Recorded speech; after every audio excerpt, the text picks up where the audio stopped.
I guess 2 starts ago he was very Decent. successful. Yeah. The last outing, he didn't walk anybody. He struck out 8 and 6 innings, but he gave up 5 runs to Detroit. I mean, and Yeah. I'd probably strike out 5 Tigers if I pitched against them. Yeah, it's not. Yeah, it's not the 29 Yankees. Right. It's not even the 99. Excuse me, the 89 Yankees, and that team sucked. Okay, all right. But I'm just saying, and a team that I talked about on my 6 o'clock show. I want to get your take on the Nats. I looked in the standings, was it last week? They were only like 3 games ahead of Miami. Yeah. I looked tonight, they're only 6.5 behind Philly and Scherzer. I love the cavalier attitude Sunday when the manager came out and he said, go back in the dugout, right? Is Washington going to go get a Kimbrel? Is Washington, I mean, these are things we can talk about. But is Washington a player or is Washington a seller? And that could make a big difference in this division, right? Yeah, I mean, again, I think all of it just comes down to what happens over the next 6 weeks because, in all honesty, the writing is on the wall. How introspective or realistic these clubs are, I'll be totally honest, Arnie. This is Atlanta's division. I don't think Philly's strong enough. And I know Washington is not strong enough. So, what are you doing? You're shooting for a wild card? Well, you're going to have to win 90 games with the Central being the way that it is, and Colorado out west. You're going to have to be really good to get to that wild card spot. I just don't think the Nationals have it. But, that being said, Arnie, are you really going to give up Max Scherzer? Well, the Yankees will want him, won't they? I mean, if you look at the Yankees, okay, Boston has Sale, Houston has Verlander, the Yankees have blank, okay? The Yankees, what if they said to Washington, Rendon is going to be a free agent. We'll send you Andujar, who's coming back next year, a good stick. We'll send you Clint Frazier, another good stick. We'll send you a AA, AAA arm, no money here, and we'll take Matt Scherzer off your hands. I don't know, man. I wouldn't do it, but I've seen the Yankees do crazier stuff, so I won't write them off for it. I mean, do you remember the year? This goes way back. The Red Sox offered Arizona like 3 scrub players. I'd never heard of them before the trade, and I never heard of them after the trade. That's the truth. And they walk away with Kurt Schilling. Yeah. Okay? And, I mean, if it happened then, can't it happen now? And don't you feel like, I mean, the Yankees are talking Keuchel, big whoopee-doo. I don't want Keuchel if I'm the Yankees. Right. I want to go and trade for Matt Scherzer. And I want to send them 3 good, great, potentially players for that arm. Now, I go back to what you said about Atlanta. I'm enamored with those starting pitchers. Yeah. I mean, what is not to like about Atlanta? And if they would go out and get Kimbrel, I don't know if you heard him, but John Smoltz was announcing the game over the weekend, and he said, and it was almost like he knew something. But he talked about Kimbrel as if, and in these terms, if he would come to the National League East, it would make a difference in the power in that division. And it was almost like he knew something. Yeah. Well, it wouldn't surprise me if something's been in the works with these guys for a month, right? Because, I mean, it's interesting. Something needs to be fixed, right? Because this is going to become a bigger and bigger issue because teams aren't going to want to come off the draft capital, right? So anytime there's a player that has that draft pick association with them, it's going to be an issue. So, MLB collectively needs to do something to fix this because Kimbrel and Keuchel should both have been playing from the beginning of the year. So let's get this situation fixed, right? It'll be interesting to see how these guys do. I can't help remember back to Alex Cobb and Lance Lynn last year and how badly they struggled. Greg Holland is another one. How badly they struggled coming in late. I just have a real hard time believing that someone's been sitting at home. I know they've been playing simulated games and whatnot. Has been able to come in and play with guys that have been going now for almost 2 months. It doesn't seem realistic to me. My thinking is I'd be more concerned about Keuchel than I would be Kimbrel. And let me throw this at you for consideration. Keuchel is a finesse pitcher. He has got to hit those spots. He has got to do that every game. If not, it's not going to be a good night. Kimbrel is a power pitcher. He's going to throw hard. And I like the Holland mention of him. But, Holland came into last year from an injury this season before.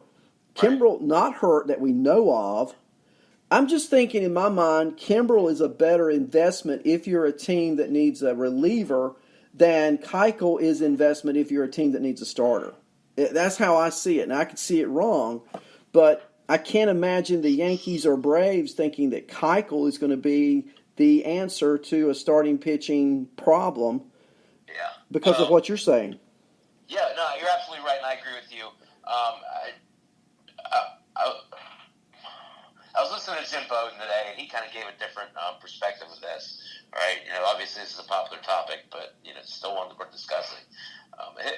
His thought process was, you add him to a Yankees lineup. You add Keuchel to a Yankees lineup.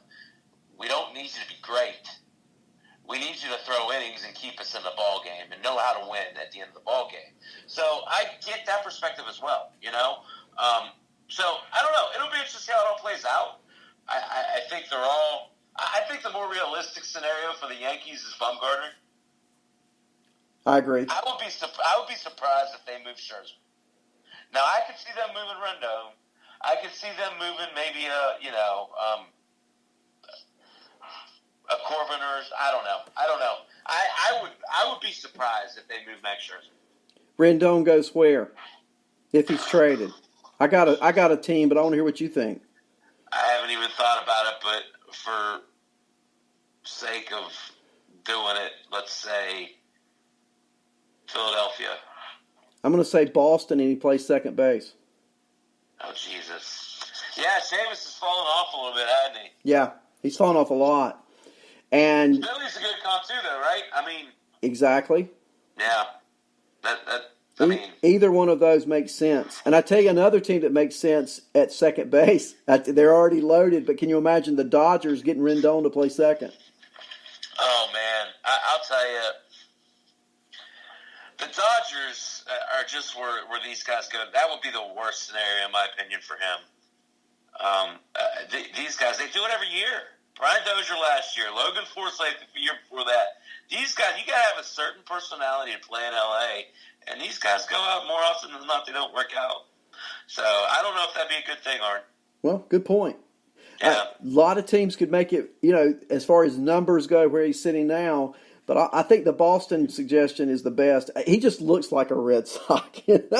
I mean, the long hair, the beard. Oh, my gosh, I hope he doesn't. He's even wearing the same colors, kind of, right? Yeah, exactly. I mean, and the Garrett Cooper update is now he's 4 for 4. And Miami leads in Milwaukee tonight against Chase Anderson 12-0. How legitimate is this kid? I mean, it's tough because, okay, so I'll flip the script. Where do you value Garrett Cooper? I mean, here's the thing. We knew about Riley, okay? Right. He was heralded. Did you know Cooper was a former Yankee farmhand? I didn't. And he was garbage. But then again, he was with the Yankees, But everything I've read about Cooper, which is mainly off Twitter, is what a great player he is. Right. And, over the week, I think he's got a 5-game hitting streak coming into tonight. And he's playing first base tonight. And he's, so that makes him outfield first base eligible. That's tasty, Yeah, I mean, there's a lot to like there. I think he and Harold Ramirez both are, and we talked about him off air, obviously, but earlier in the week. And I like him a lot as well. So it'll be interesting to see how those guys mature together. But it looks like, with Alfaro, they've got a good young nucleus there that they can build off of, right? Right. And don't forget, Derek Jeter, he doesn't like losing. Oh, I know it. And his pitching staff's legitimate. And he made comments at the beginning of the year that basically, I'm not putting up with this junk. Yeah. And, I'm sure he has a great relationship with Donnie Mattingly, but relationships aside, Jeter wants to win, and he wants to win now. He never has liked losing. Yeah. And so these guys can hit. I'm going to go. I made a prediction a few weeks after. Do you remember that Saturday Scherzer was pitching against Miami, and I told you Miami's going to beat Scherzer, and they did. Right. Okay. If Washington goes into sell mode, last place. Yeah, I agree. And that sounds crazy, doesn't it? It does. I mentioned. You're absolutely right. It's funny. Miami is tough. They pitch. They can hit a little bit now. If they get a couple cogs in there,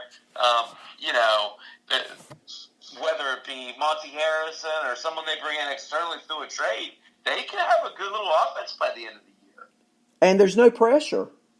Right. It's the Marlins. What do 5,000 people show up for their games, if that?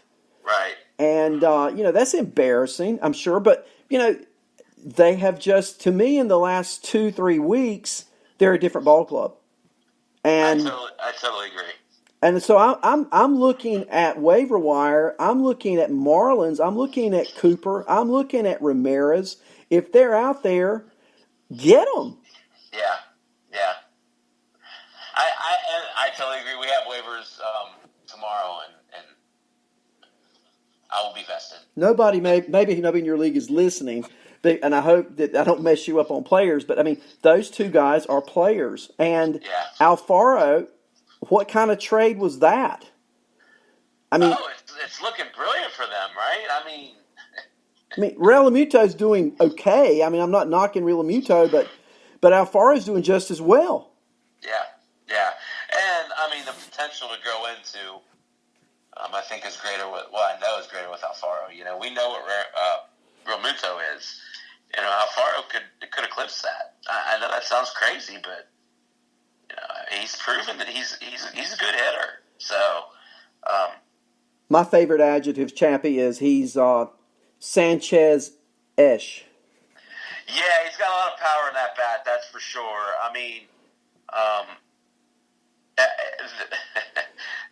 The comparisons are interesting. I like that. I hadn't heard that yet. So what's going to happen in your National League Central? I want to get your insight on that because you got 5 teams basically within 7 games of each other. You got run differentials. If you look at that, Pittsburgh should be 25 games out right now. They're not. Yeah. But give me some insight on how you see that Central shaping up and key players, reality and fantasy that we need to look at. I love it. I could talk for an hour on this alone, right? How about 32 minutes?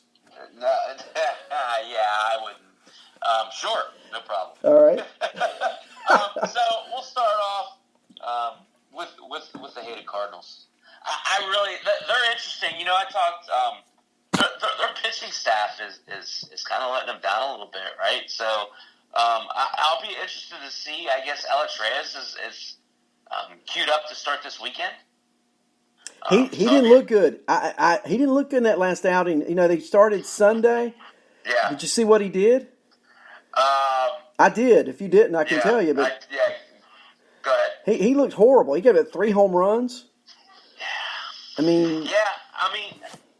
You have to chalk that up to a little bit of reacclimation, right? I can't understand why they're not giving Carlos Martinez a better shot. But the guy that we talked about, you might want to keep an eye on is Adam Wainwright. Here you're talking about a grizzled veteran, someone who's clearly found something again. Maybe he's just the guy they need to anchor down that lead, that rotation. But with that said, they're probably going to be wanting to add to that rotation at the trade deadline, and I can't say I blame them. And so if you're the Cardinals, we've talked about this ad nauseum, Chappie.